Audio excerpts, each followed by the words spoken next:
Hello, everyone. And we have got Case and Koslow's motion for continued sealing. So this is from Maxwell Breed.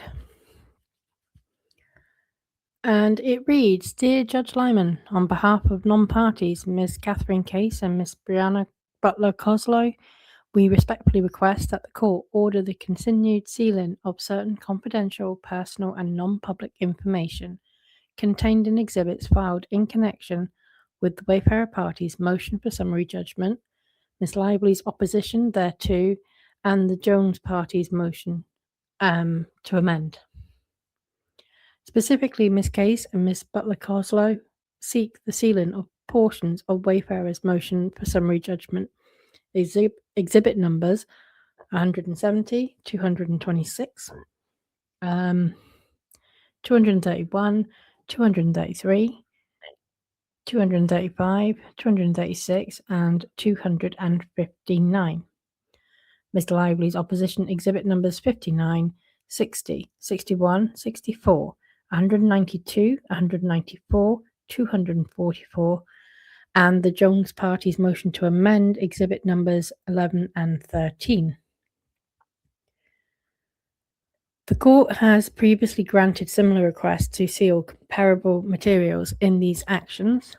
Ms. Case and Ms. Butler Koslow seek the same now. Courts evaluate sealing applications by weighing the strong presumption of public access against countervailing interests that may warrant limited disclosure. Such interests encompass the substantial privacy concerns of individuals or entities whose confidential business information, if disclosed, could result in competitive or reputational harm. Where those considerations outweigh any public benefit attendant to disclosure, sealing is warranted. Courts in this district routinely grant sealing requests for materials designated as confidential in discovery.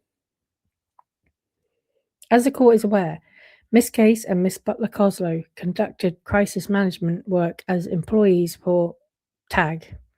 Throughout working days, Ms. Case, Ms. Butler Koslow, and others at TAG would communicate by text.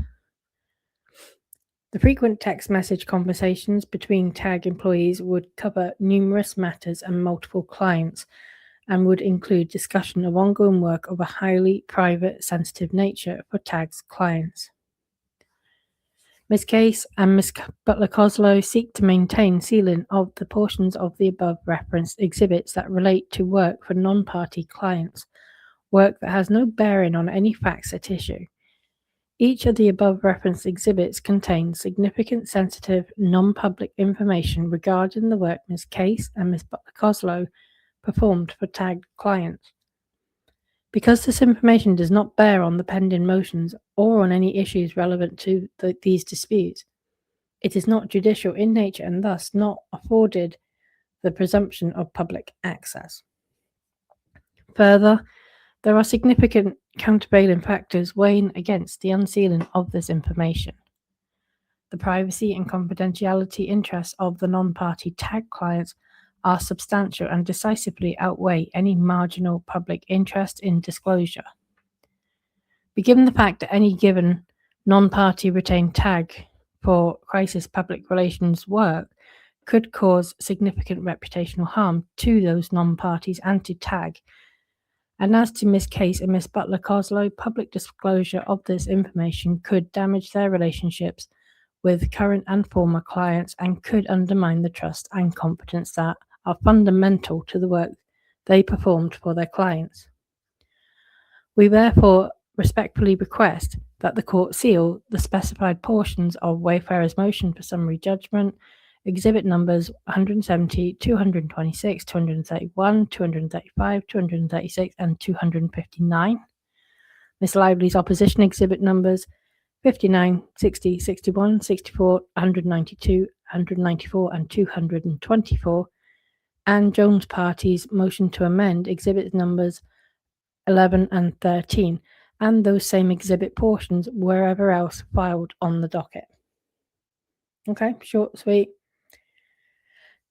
Again, I think, I think that this will be granted too if it contains information about non-parties and business information that is not relevant to this action, then I don't see why it wouldn't be sealed.